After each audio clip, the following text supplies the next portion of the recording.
So let's get into the real deal of C++. So templates. We go into a lot of details here because we need to understand what the templates are and how they work, because they are one of the major tools that are available for creating overhead-free abstractions. So looking for, gonna need my chat window here. All right. Okay. All right. So let's get started. So in C++, we're saying there are functions and there are classes. A function has a name, a signature, and the body. It does something to your data and returns something. The class is declared after the name, after the keyword class or struct, and the definition of a class contains data, contains type members, data members, function members. C++ offers you an additional, say, engine, which are the templates.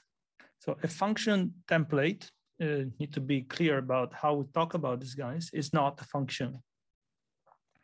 Function template is something that generates functions that you can use to generate functions. So in order to be usable as a function template needs to be instantiated.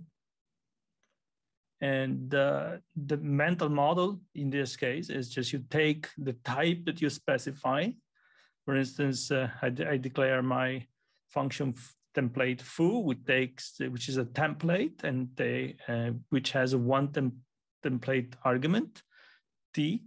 Here you can use class, or you can use type name, and in this case, basically this template takes one argument. If I do foo of int with this syntax with the angle brackets, I instantiate the foo for the case in which the type t is an integer. And if I do instantiate foo char, I instantiate the char. So as you can see, these are two different functions now. The foo int and the foo char are two different functions. So it's not the same function with different types. It's basically two different instantiations. So the code is this one, but it's instantiated twice.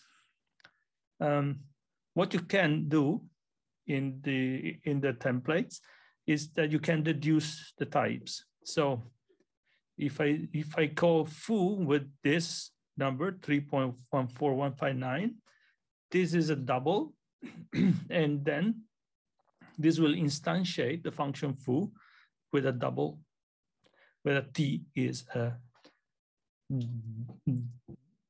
double. This is called argument deduction. And so I can also call foo with the std string, right? And the type t will be std string. So in the function, when you have function templates, as we saw also in the previous section, right, that you might have the function foo, you have a function foo which is a function template instead of a simple function. You can have foo with different signatures, so with different argument types.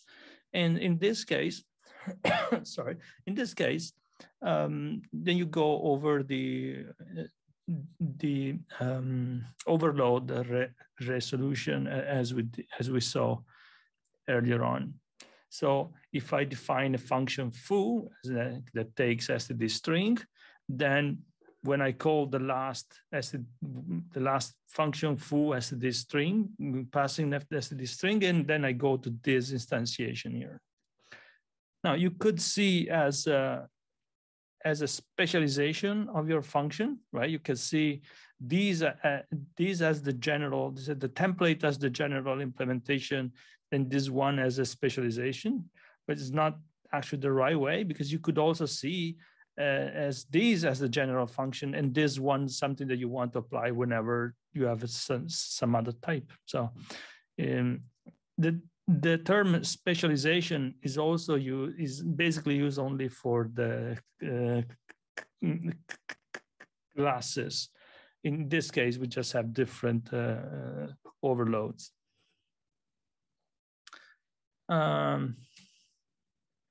The order is important. So you can see here, you can pass the type of the template argument. So you can pass, or you can deduce the types. So if I have a function foo now with 2 template arguments, I can call my function foo where the first argument is a string and the second is a double. If I go, I can also do foo as the string only, and then I force this string, this text to be an std string, and this will be deduced as the double. But if I do foo double, then I will try to convert this hello string to double, and I have this error, which is cannot convert hello to type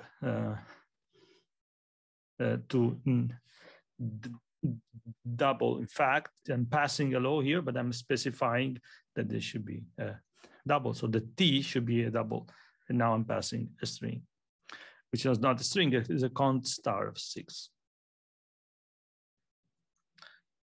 So the deduction, in order to instantiate a template, all the types, all the template arguments, which are these arguments over here, has to be specified. Right? You should know everything. You cannot partial instantiate a function if you don't have all the types. The good thing is that sometimes for functions, especially, you can deduce those types.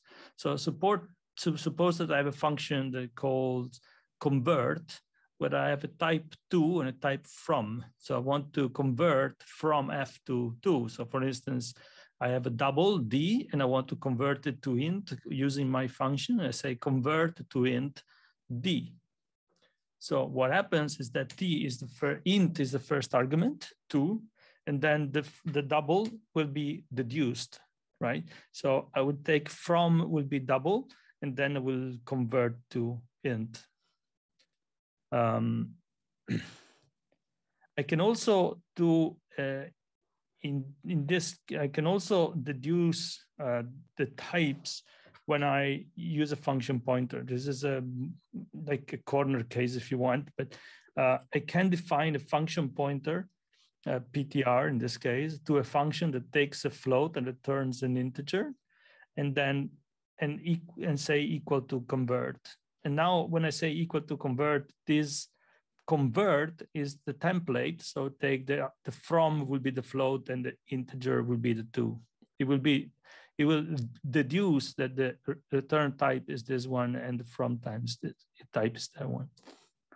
So if I invert the front and the 2, so now I want to say from and 2 instead of 2 and from.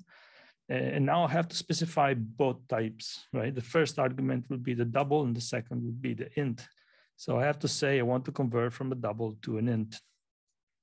It's a kind of silly example that just to show how these syntax work. Interestingly enough, when you have a function pointer, it doesn't matter to and from because it will take the signature. It will deduce the type from this form here. So the return type of the function will be the return types of the function, and the argument will be taken from the argument.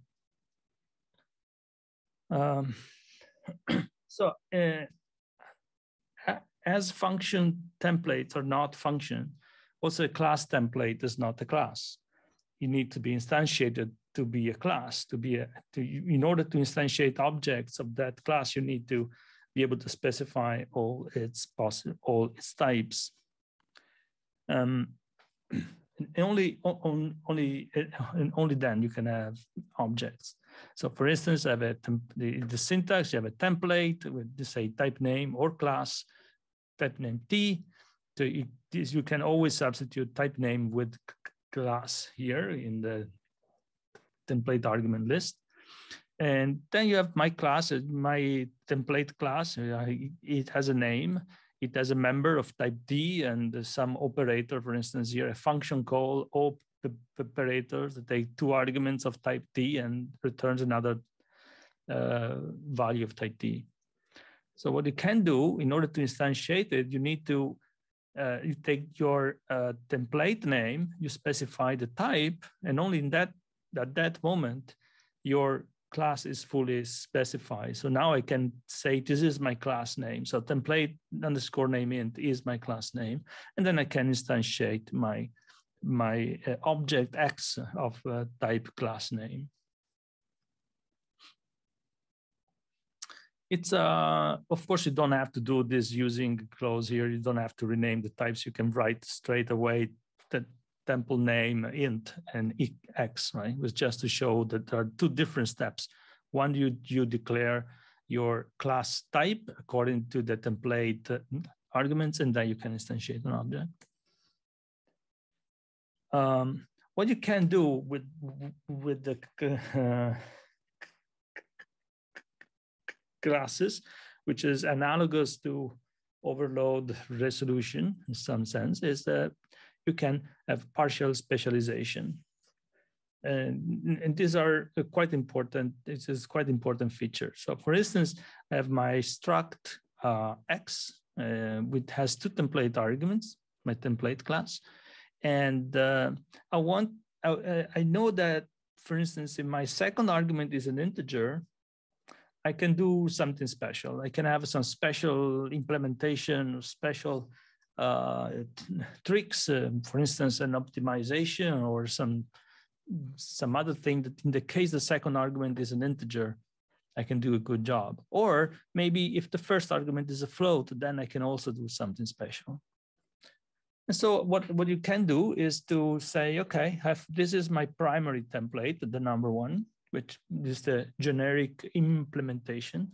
And then say, well, in the case the second argument is an integer, then I pick this one. And the syntax that you write a template, type name T, and then you struct X. You see, and here is also X in the same name of the template. This is the type T that comes as an argument, and in the case of integer, you will select that. Let's see how this works. So if I instantiate an object of class X with template argument charged and double, then it will go here. It will put, okay, I find X as 2 template arguments. The first one is charged, the second is double, and I can instantiate A.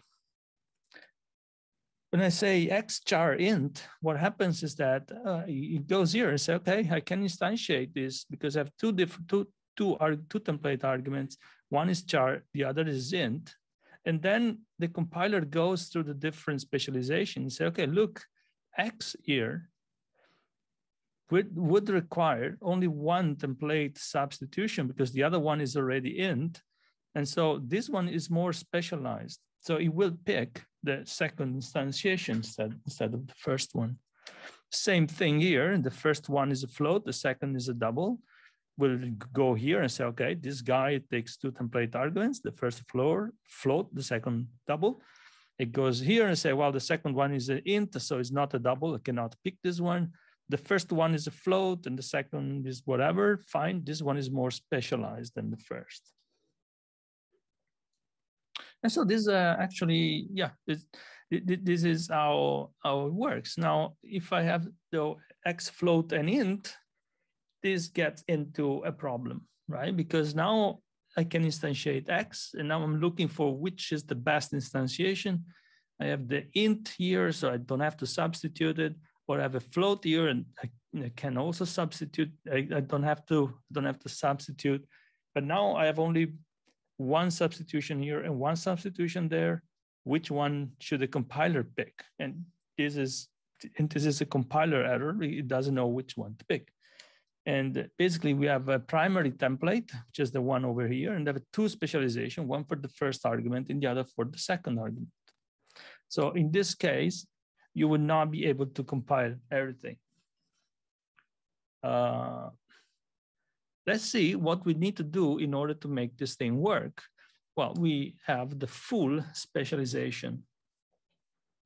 So the syntax is a little bit silly if you want. You have template with the open and close angle brackets and with no arguments, and where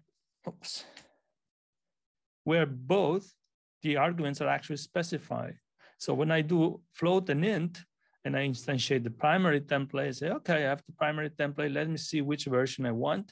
Here I have to make one substitution. Here I have to make one substitution. Here I have to do 0 substitution. So this one is the actual implementation that I want to pick because it is the most specialized.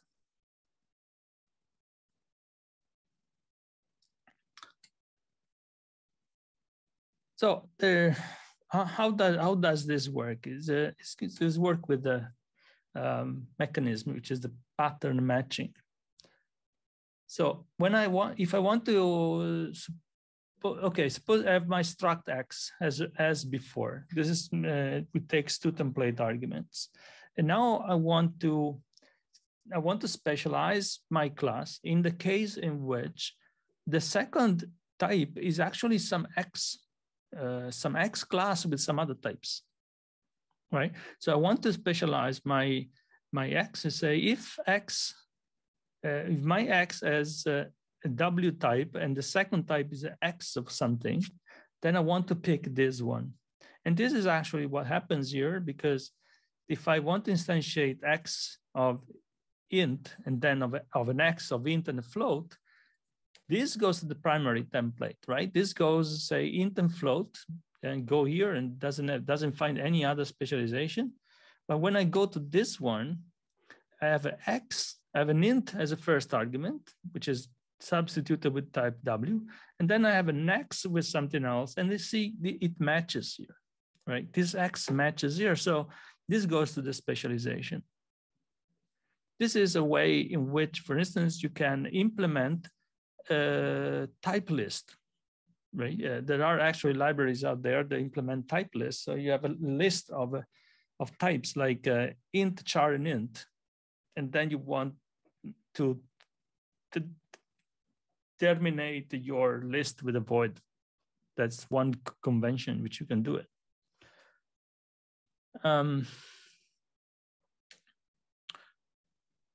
So another thing which pattern matching can actually work is this. So suppose that you have a class X, I want to instantiate my template with a double and double. So now I go here, the primary template is a T and U, and both are double. And I want the function that works only when the 2 types are the same. And then I can write it like this, a function foo with a type name T, so 1 template argument, that is instantiated, is called or selected to the overload resolution only when the argument passed in is an X with the same type. So when I call foo A, I go there. I go to this foo with the T and T because there's a double and double. If I want to call foo with C, this wouldn't work. This would be a compiler error because foo cannot be, well, basically it cannot find the foo that actually takes C, that is of this very complex type here. And the problem here is that the first type int is not equal to the second type, which is X of something. So this would not work. So this foo C would not work. So instead, I could just have a generic implementation where I accept the X of TU, and then in this case, I can call foo of C because, yeah, that is just a generic implementation of my function foo. But still, the foo of A will go through this one because it is more specialized. So foo of A still behaves exactly as it was behaving before, but now I added an extra behavior, which is the case in which I have generic types T and U. which is this one. Okay, let's keep going. If you have questions, ask.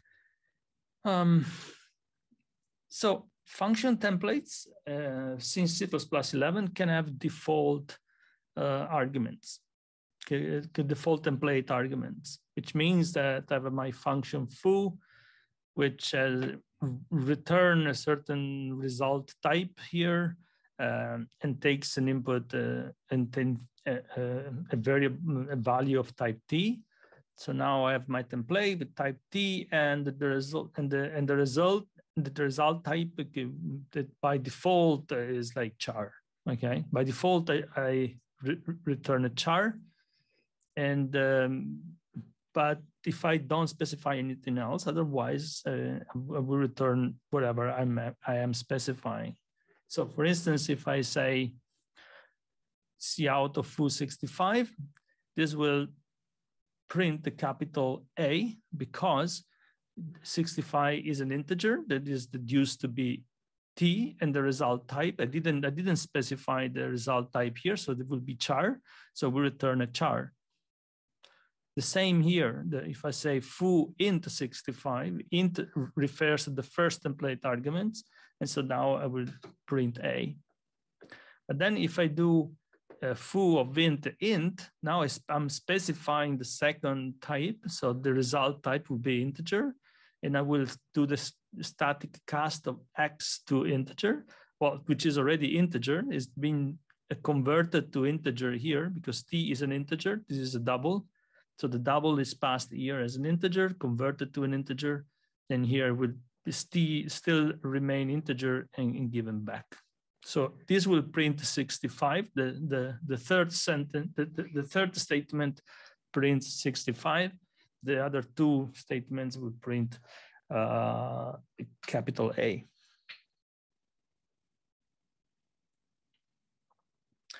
The default arguments should be the rightmost ones unless they are deduced. So you can have additional arguments that are not default on the right, but they must be deduced all the time. It's probably not the case that will happen very often anyway. You can also have default template arguments for classes. And here, for instance, you say template, type name T equal double, and int size equal 10. This is another feature that I didn't introduce formally, but you can have non-type template arguments. So this is just an integer value, which is known at compile time, and you want to pass it. And by default, it is 10. So if I want to instantiate my container with just the default arguments, this is what I would have written in C++ 14. So my container, empty angle brackets X.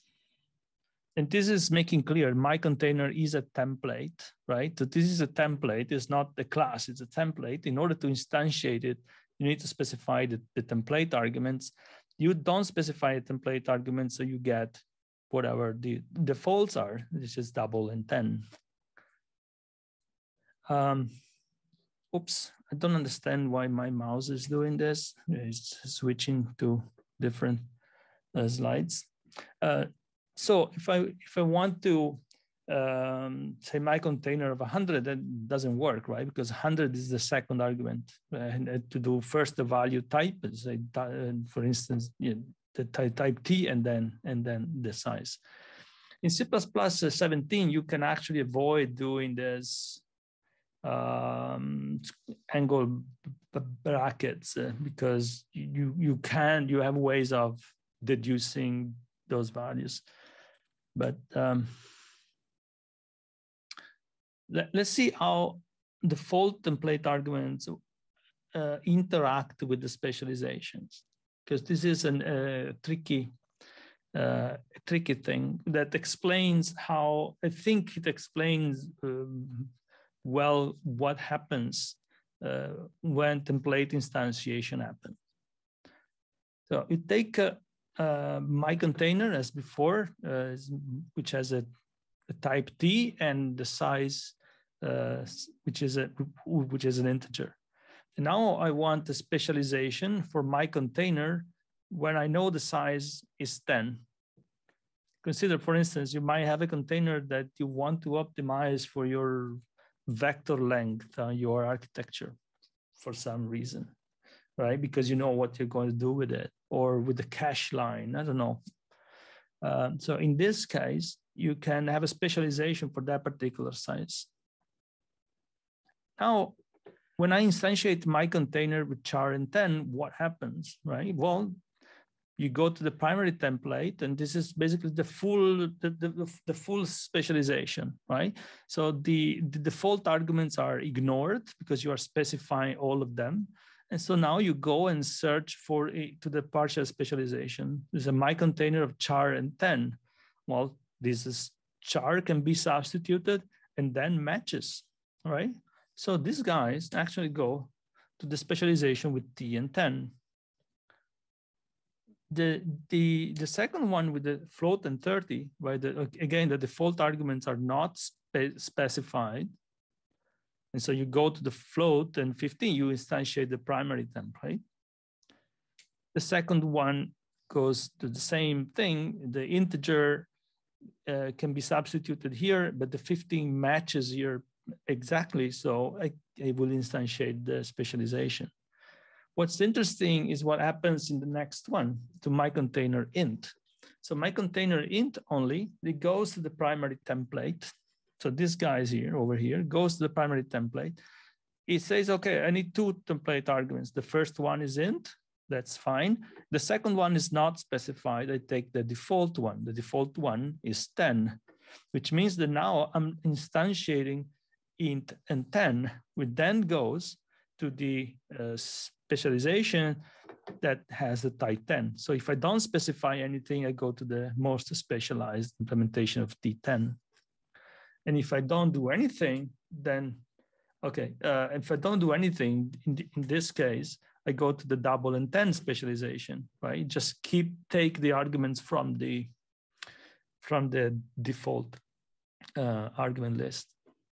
And the thing is that when you instantiate the template, you always look at the primary template first.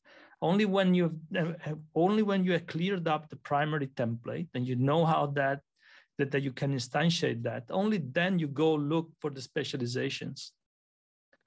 And this is something that has to be understood, because otherwise the syntax for the partial specialization can be a little bit confusing at times. So always remember, you need to have the primary template available. As a question, is the default argument in P13? So the other arguments are on the right, should be the deduce argument. Can you please explain in details? All right. We can do that. Let me see. So, okay. Let me edit the slide. Okay, do you see the slide?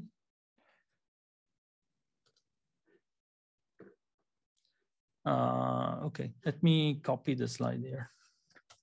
Make another slide. And now I'm going to put it here. And I say type name U. And here UY. All right. This is now a function that takes 2 arguments. The middle one is actually a char. Sorry, the middle one is defaulted, and the last one is not, right? The last one should be specified, which means that if I put like here 3.5, this actually works. So this line here works because 65 is deduced to be int, the first argument, and 3.5 is deduced to be double as the second argument. All right. But if I cannot deduce the third type, so if this cannot be deduced, if I put like here, I don't know, std tuple of result and U. This cannot be deduced. So this one must be also defaulted. I don't know if this helps the understanding. All right. Here, another question by Andrew, which is why wouldn't go to the T10 specialization as well? Let me see. What did I do there? No, wait, don't remember. Okay, the empty one. No, it goes to the, oh, did I say wrong? It goes to the T10, right? Yeah, because I wrote, because I put the actual type here. Yeah, but it goes to the T10, sorry. There is no double 10 specialization. You're right, they should use the same notation here. Right. Yeah, thank you, Andrew. All right. Okay, we already saw before that you can have non-type template arguments. Why are they useful? Well, they are useful in many cases. For instance, there is the standard library. You can find the static integer, which is basically a class like this. When you have the template integer, the template type, the non-type template argument. And you have the static integer where you go and say, well, std out static int 5 column value. And so this class is called the static int, and inside you have a static const per int value equal I, which is a static compile time value. We will see const per later on, and where you can take this value can be accessed at compile time. And you can do then you can start having the compile time computations to compute anything. What are the types you can have here? What you can have basically the integral types. I think C++20 introduced also floating point types here, but I would be a little bit afraid of using it. But you can, in principle, use floating point types too. You can also put pointers. So you can have a static sharp pointers. You can pass strings around as template. I would not advise to do that, but yeah, that's one possibility.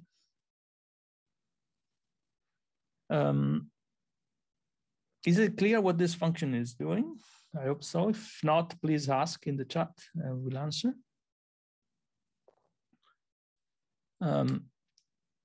I want to introduce another concept, which is very interesting, and sometimes, if you're not familiar with it, a little bit confusing. It is called a Sphinai. Sphinai means substitution failure is not an error. So, as I said before, when you instantiate the template, you go to the primary template, you say, okay, I find it, I know I can instantiate that.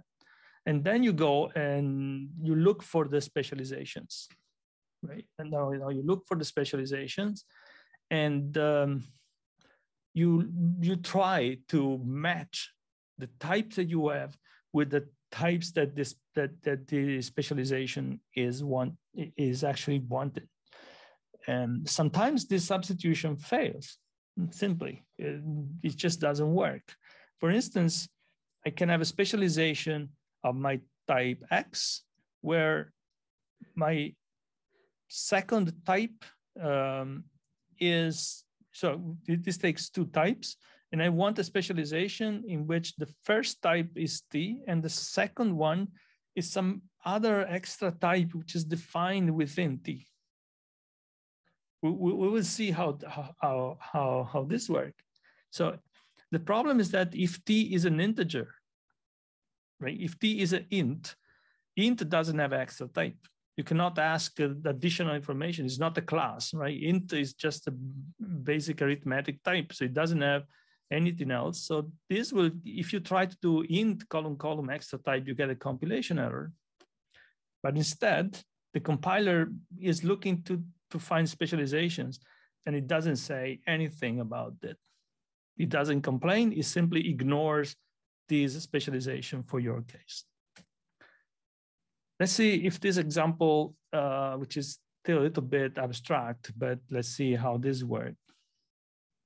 We have our structure X that we saw in the previous slide, 2 template arguments, and they have a specialization for the case in which the second type is equal to the T extra type.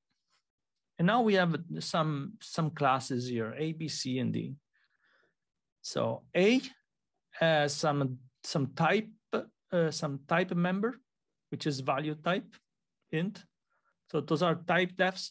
So typedefs can be members of your structs and classes. So you have this value type int, B, C, and D extra type defined. So you can access B : extra type, but you cannot access A : extra type. A doesn't have any extra type. It has value type. It's a different interface, right? It's a different API. So when you instantiate X of A, what happens is that you go to the primary template. So you go XA, you go to the primary template, and you get A int, right? You're not specifying the second arguments here. So it will try to instantiate A and int. And now it goes here and say, okay, well, let's see if this works. D is A, so I say A, and then A : extra type. The : extra type doesn't exist. So this should be a compilation error, but it's not, because the compiler said, well, I'm just looking for specializations. So this is simply ignored, and nothing is said to you about this. So what happens here is that you use Sphinai. So you use Sphinai, and you just instantiate the primary template.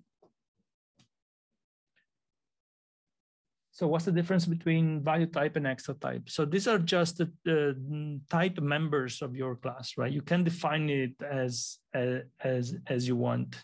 So what I'm saying here is that these specialization only work for the case in which my class has an extra type,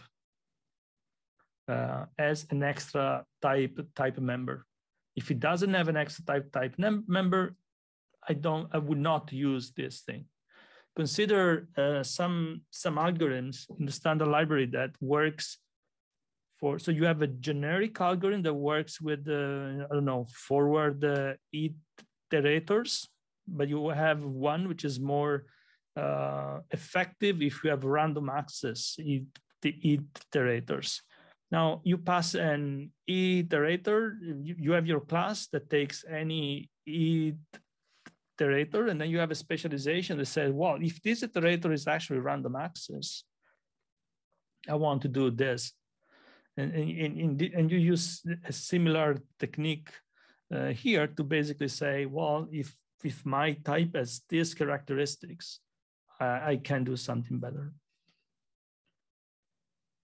So BC has this extra type. So when I go to this guy, for instance, the XB, I go to the primary template for X, and then I put B as the first argument, and int is the second one because I didn't specify. Then I go here and I say I want to look for type B and B extra type, and B extra type is int. So now actually it works. My int is, yeah, my extra type is int as my second argument, which was already int, and so I go to the specialization. While this one doesn't, right? This one, the C doesn't do it. So when I instantiate C, X of C, T becomes C and U become int. So the second argument is int. And now I'm trying to instantiate here C and C extra type, which is float. So C float. Since C float is not what I'm looking for, I'm going to instantiate the primary template. And similarly, if I do B and char, and I'm not going to the specialization. And yeah, that's. If you have any, I have another example with the Sphinai coming. So maybe if you have additional question, let's see. I want to show you one example where, well, is the typical example of the Sphinai in the C++ standard library. There are other cases. It's called void t, which is pretty neat, but also std enable if is one of those cases. Suppose that I have a class A, right? I have this template class A, sorry, that takes that can be implemented with integers or with no integers. But I know that if I'm doing it with integers, I know that I can do a pretty good job. I can do a super optimized version of this class. And so I can simply say, well, if t is an integer, I want to do my own specialization. Otherwise not. Well, I can simply use the partial specialization trick, but sometimes when I'm building abstractions, it might be easier to do in another ways. And enable if is basically what enables you to instantiate different types depending on extra requirements. So if I want to instantiate A with the float, well, and I go to the primary template, the first argument is t, and the second one is void. So void can be used as a template argument. So now I'm looking for float and t. And now I go here and say, listen, is this a good? T is float, so t is float.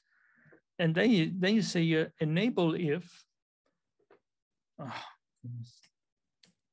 Enable if the type t is int,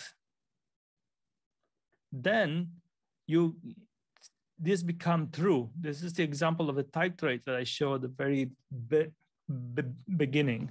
So this becomes a Boolean, a compile time Boolean, which is true. And if it is true, it gives you void. Otherwise, it doesn't give you anything. Otherwise, it is an error. So if it is a Boolean, if it is an int, it gives you true. Otherwise, it gives you false. If t is int, it gives you true. If t is not int, it gives you false. And now enable if is saying that if this is true, so if the token here is true, is a Boolean compile time value true, then I return void as a type. Otherwise, I don't return anything. I just give you an error, basically. And this is what happens here. And instantiating A with float, this is float now, this is int, this is false, and this is not going to compile. It gives you a compile error, but actually it doesn't. It's Sphinai, so the compilers ignores this version. But here is not int, it says not the same, which means that float is different from int, so I'm going to instantiate this one. It might be a little bit tricky to understand. I hope that now so what is important is that this void type here, the default argument is the same, because I'm going to instantiate. The trick is always that I go to the primary template, so I will instantiate a float and void. So as soon as I find something which has a type t and a void, then I can instantiate it. And this is actually what is returned from this enable if. In C++, remember 14 or 17, you can have shorter versions with _t and _v. Instead of column value and column type, you can have _t and _v. That is just syntactic sugar, as we say. The implementation of enable if if you go to cppreference.com, which is actually the site where you should always go when you code in C++, the possible implementation of enable if is this one. You have a class which takes a Boolean as a non-type template argument, and then a class T, some type T, which by default is void. And then you say if the Boolean is true, so you go to a specialization, you have a class T, enable if the first value is true, then I define a type, which is this one, this column type here, right? Otherwise, I don't define it. Now, interestingly enough, this is the possible implementation from the cppreference.com, but actually, if you remove the curly braces, it will work as well. So you don't have an implementation, it's just empty. It doesn't really exist. Even as an implementation, it's fine because the Sphinai works too. It just cannot work. It doesn't, it gives you, it is wrong to do enable if in the case B is false, you see, because you have only if B is true, we have something. If B is false, this goes completely wrong. It doesn't exist, but that's fine because the compiler does not give you errors. I hope I have not lost you all.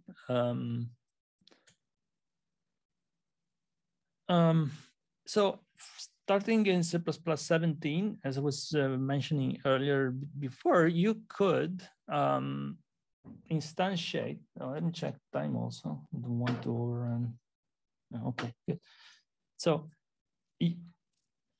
we said we have to do the empty angle brackets if I want to instantiate the template, for instance, if I don't know the types, or you have to do, oh goodness, you have to do so if I have a class, a template class with a type name T, and in this class A, right, it's very simple like this, then I have to say A int, and then I can instantiate X of 3, right? I have to tell what the template actually, I need to fully specify my template and fully specify the arguments in order to instantiate X. In C++ 17, you don't have to. You can say A, Y, 3. Now, 3 is the argument of this constructor, which is the same as the argument here. So it can deduce that you are trying to instantiate A of int. So you have a cleaner interface, a cleaner syntax. If I have to tell you that this is all you can do with this, I would even not like it, because maybe I want to know if something is a template or not. But in this case, you don't know. A could be a template or could be just a class. Your code will just work like this, right? If it is a template, it will instantiate the template. If it is a class, it will just instantiate the class. But there are some cases in which this is absolutely needed. I'm going to give you an example for something that we'll look more tomorrow. But suppose that I want a class that takes a function as a template argument, something that I can call, let's say, and then I want to be able to call that. So the argument to my constructor is not an integer or a double. It's actually a function that I want to call. And now spare the details here, but I have a function f that I want to keep with myself. And then I want that whenever I call this function call here, I can call my, I can call that function there. So the member function calls hef with some arguments. Now, before C++ 17, if I wanted to pass a lambda, and lambda is a function without a name. It's a function that you define on the fly. You write the function like this. So it's like the square brackets here. You get int I, the arguments, and then the operation that you want to do, you assign it to a variable f of some type. but you don't know what that type is. You know it has a type because everything in C++ has a type, but you don't know what type that is. So in order to use my struct B that takes the lambda, I need to do decal type of f. So I need to retrieve the type of f and pass it to as a template argument. And only then I can take my function f.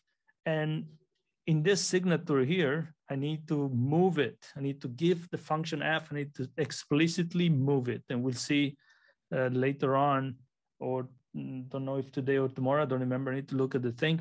You need to explicitly move it. In C++ 17, you just do this. You instantiate b, small b, with your lambda function, and this will deduce the type of this function, pass it to the template argument, and it will just happen exactly as it was happening before. And now in both cases, I can do, had an object A that I did before, an object B, and now is to call with the argument 3 and 4, and then call with the argument 3 and 4 over B, right? But now you see it's much cleaner. You don't have to understand. You don't have to deduce the type and passing as a template argument.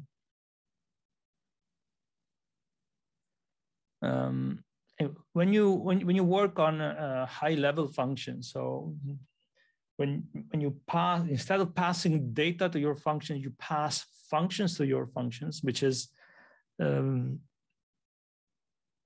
how many of the modern interfaces actually work. So instead of passing the data, you pass the functions, and you end up with high-order functions and function composition. This is extremely useful. How does it work? Yeah, I don't know if we need to go into this one, the type deduction in C++ 17, but it's basically you can, for every constructor of your class, you can create a maker or a function that makes you an object of that type that you can always substitute. So instead of doing a int of 3, 3.4, and 7, like this one, you have a class with one template argument and also template argument on the constructor and an integer argument. You can always say make y, make a with the arguments and with the auto. So you don't have to write your explicit type because you can always do it in this way, and you have a maker. So what happens is behind the scene, basically the compiler generate the code for you to do this kind of transformations. The similar thing also with the copy constructor, for instance. If I want to make a copy of y without knowing exactly the type of y, I can also do it. But this is z. Basically, the line corresponding z make a y is this line here. And the construction of y with this corresponds to this maker.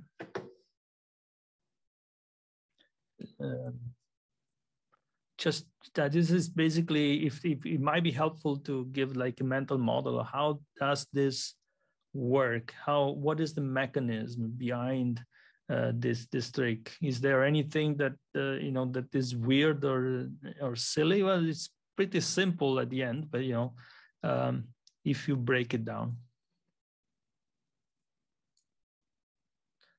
I have a quick excursus here on meta programming. I don't go in details here, actually almost zero, just few slides that I want to share with you about the idea that when you have types that you can compose and you have a non-type template arguments, you can start doing interesting operations at compile time. You can manipulate numbers. You can manipulate even complex functions, and you can manipulate types, and you can use the types to embed semantic information and embedding meaning for your code, so that you could, in principle, do a lot of things at compile time. So just to go back to the basic, so a class have 5 different types of members. We have static function and static data members. You have const expert functions and members. And then you have non-static function and non-static data members. And you have the type data members, right? So this is what sometimes is not very known, is that you might have type members of your classes. So then the meta programming is, which means programming of programming. So you want basically to use this technique to generate the code for you, to write a program that writes another. Is basically manipulating types and manipulating static const and const expert values, which are non-integral, non-type arguments, like these integers that we passed around as template arguments. And the main mechanism that used to be actually that to use just class templates. Now we could do also with const expert functions, there are a lot of things you can do, but to manipulate types, at the end you basically use class templates. You rarely need template meta programming for just one application that runs on one architecture. So if you have one computer and one application, just don't need that. But if you are developing a library that either has to support different architectures or has to serve multiple users, then something with wide needs, then these techniques actually becomes quite useful. And the standard library of C++ actually has a lot of these facilities embedded too, which are also quite rich and complex. So when you build abstraction layers, and libraries, this might become quite useful. And so this is where we basically focus. So the type members is what we want to discuss here. So you have a class X where you have the access specifier in public, private, or protected, and you can say using type or typedef if you want, and you define a type in there that is accessible using the column operator. All right. This is also a feature of the C++ classes. And you can also have a static const int. This is also available at compile time, and also const expert, static const expert int, which is also accessible at compile time, always using the column operator. The difference between static const expert is the visibility. Don't want to go into much detail here. So let's look at this code, and you have a function template, a class template, factorial, which is a struct. Factorial that takes an unsigned char n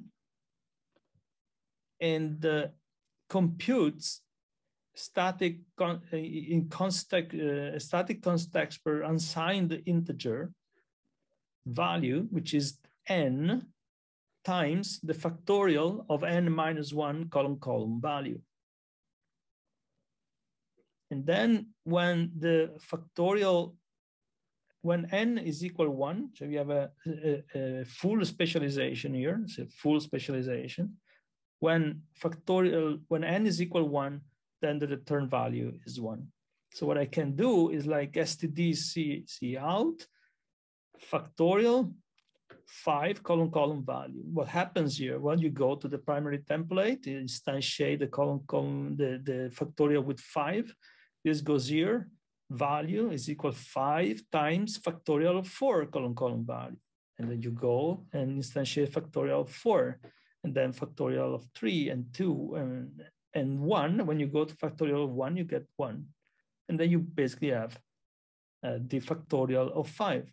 So this is a very convoluted way of writing 120 into a register for then doing the print.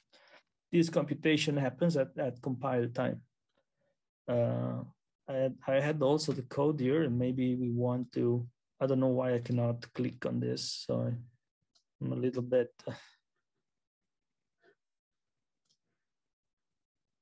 It's here already. I already tried. So here we can get a lot of code. This is the main, and you see the move of 120 into this register that goes into a call to printing. So all this code is translated into a single assembly instruction.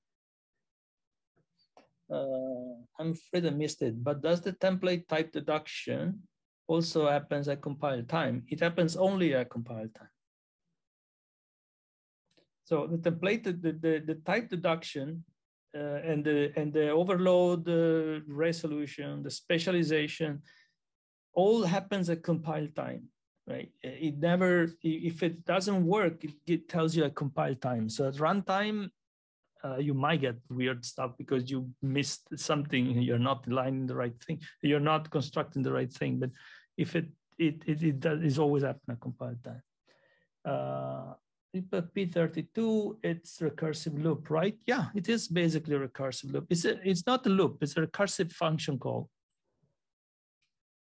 It is in this line here, you are computing, you are instantiating a template, right? With the factorial n minus 1, and then you inspect the value. And in order to do that, you will inspect the next one.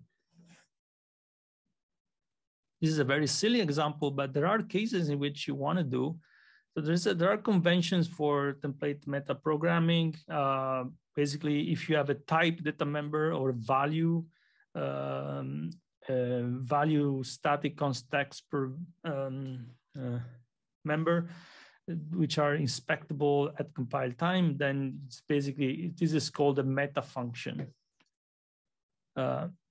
Integral constant is one thing you can use from the standard library. Why is factorial of 0? No, factorial of 0 doesn't exist here. If you try factorial of 0, this goes into an infinite loop. Actually, you can try. We can try, actually. It's sounds fun. And because the error here, if I say factorial of 0, should give me an error. Right? No? Why?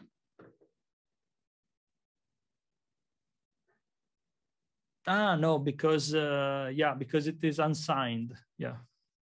Yeah, too bad. If I say int, it's probably going to blow up soon. Yeah, this being unsigned, you get into, yeah, you basically wrap around. It should blow up though, because for the number of instantiations. So factorial is not factorial. So factorial, you never write your factorial empty, right? You cannot write here. You cannot write this thing. This is not a valid syntax. This is syntax error or it will give you maybe some weird error because it interpret these as a greater than, or I don't know what happens, but this is not valid. So the only thing you could do is this one, factorial of 1. This is you go to the primary template, you need an unsigned char here, you need that, you need to specify this. And now, once you have it, you go to the specialization and say, okay, this matches, actually, this is factorial 1. All right. So integral constant is something. So you have, oh goodness, integral constant int 7 is like 7. So a static assert also quite important feature in C++. Since C++ 11, in C++ 17, you don't have to put a string here. Integral constant int and 7 it means that you get this guy over here. You pass a class T and then the value of type T here, right? This is an interesting pattern too, right? You can define class T. So once you define what T is, you can use it in the same instantiation line here. So you have an integer and this becomes, and then you require an integer here.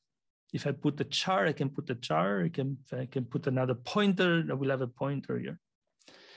And that's the integral constant.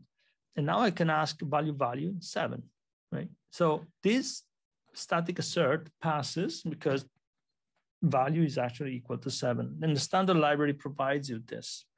And another meta function that you can have is the rank. So you are given a multi-dimensional array in C++, for instance, or in C, right? You have a T, 3 or 4. So this is a 2-dimensional array, 3 times 4. Well, actually, this is an array of T3 are 4 T3's arrays, right? And so what you can do is actually the rank. So let's say, let's focus on this one. Oh God, I don't know what's going on. I hate the iMouse. So rank T_n. So I pass a class to this guy, class T, and I want to. Well, I need a specialization. So the primary template is this. I pass something to this rank structure, and I pass the T34, right? And this becomes, there is a specialization for when this is an array, a C array style. So a C array style will have this shape, T and some number here. So consider here a T3 and then 4. So this goes in this 4, and now it goes int 3 and then 4. So this becomes T4.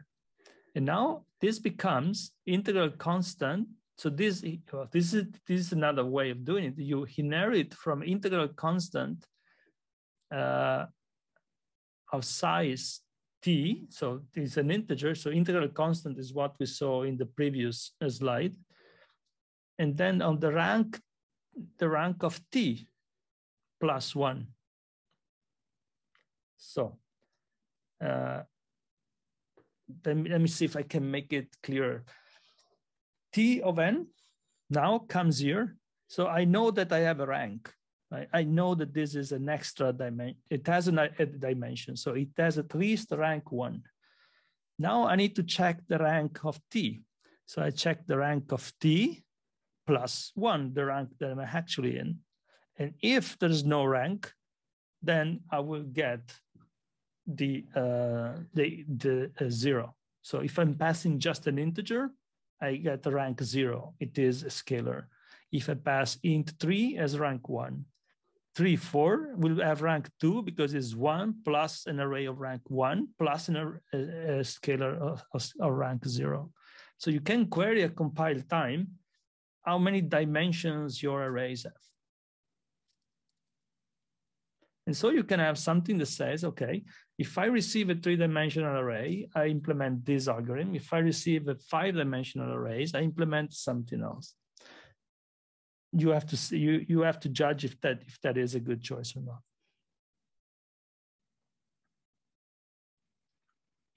So in this case, there's also an extra case here where in C, C++, you can have one dimension which is not specified, which is where you are locating the values. And so this one is also handled in this way, where n is not specified.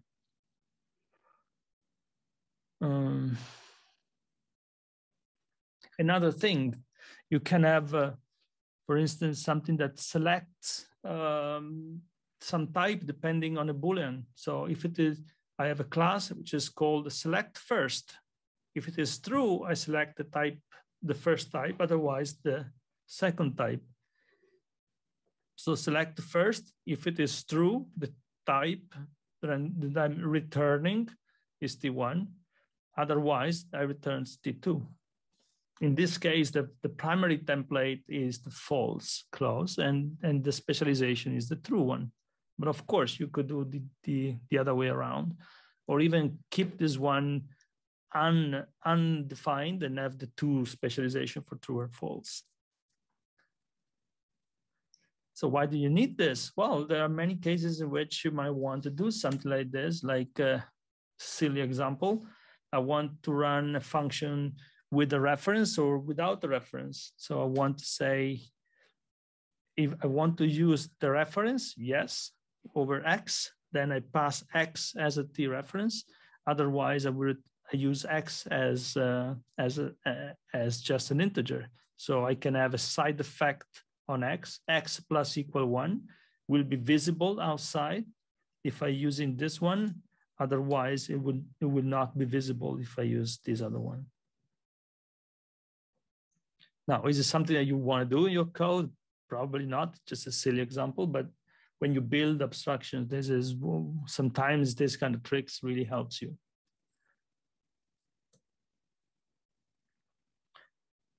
C++, C11, then and subsequent introduce the alias template. We already seen the syntax of this one. It's basically a typedef. So typedef is when you say typedef x, y, where you define, typedef int, and you say my integer type. So now my integer type is the same as int. And using is the same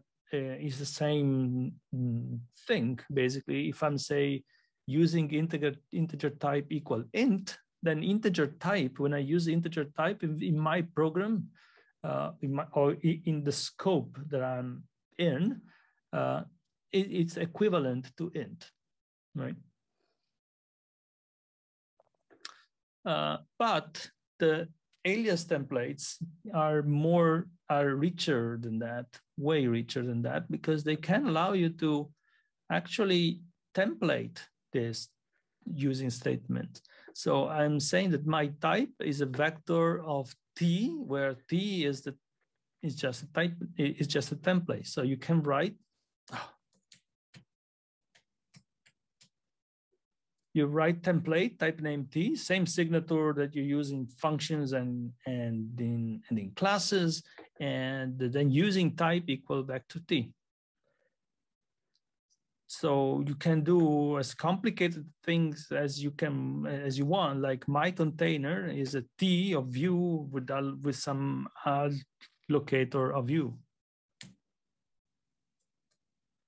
An important, and these use template arguments. I'm not going into the syntax, but what you can have, the problem is that you need to be careful with the alias templates. And I wanted to warn basically you is the fact that if I'm defining my vec as an std vector of T with my locator, the T, and now I want a function that returns the size of my vec T, right? That seems completely reasonable. My vec is defined here, and my vec is defined there, and then I return my size. And then I want to say, well, but someone passed me the std vector, I want to have another overload that that will do the thing for vector of my allocator T. And this one is ambiguous because the alias templates are really alias. So this my vec T is not the type that I created. It's just a different name for this thing. So there's no distinction between my vec of T and std vector of T, my allocator T.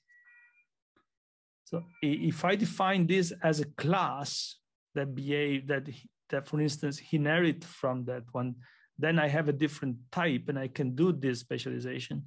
But as a using statement, I cannot. There's really this guy, my vec of T is literally the same thing as this one. So the compiler just says, well, I have two versions of the same function. Which one should I pick? Yeah, I don't want to go now into too many details. You get the variadic templates, interesting stuff here now. So C++ 11, the variadic templates are very useful in many cases.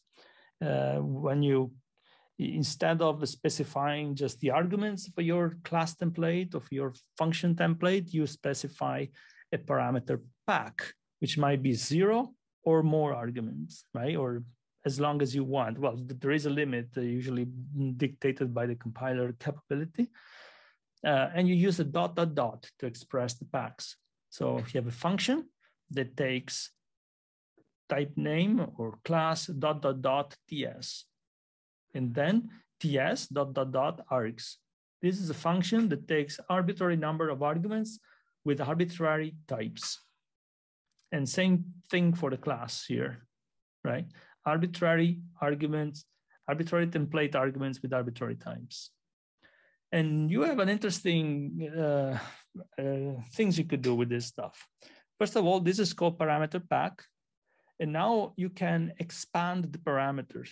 So for instance, this function foo takes a certain number of arguments, wherever they are. And I call another function that calls that where I'm passing those arguments in. So this args expands to arg0, arg1, arg2. So it just put everything in there.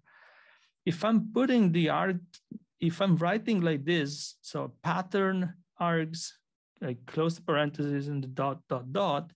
what I obtained is list, which is pattern, I called pattern 0, pattern with arg0, pattern with arg1, pattern with arg2. And if I do in the third one, for instance, address of args, then I call the function with the address of arg0, the address of arg1, the address of arg2, etc., etc. Very powerful tool. Say we have a pretty print function. A pretty print function can take an O stream and just goes to the new line. Otherwise, it can take a different number of arguments. So I can say pretty print. The first argument is always a stream. So I pass my stream, std cout, and I want to print 3.2, hello, 42 word, right? So now I go here. And I say, okay, this function takes two arguments, two template arguments. One is T and the other one is a pack expansion. And now I want to do, and now I want to take, my first argument is first and the other one is whatever. Now I take the first one and I print it, I put in curly braces around, and then I call pretty print on the rest of the pack. If the pack is empty, and this is the clean trick. So if this pack is empty, also this comma goes away, and you call the base of the recursion. I want to show you how this is actually what happens when you do this.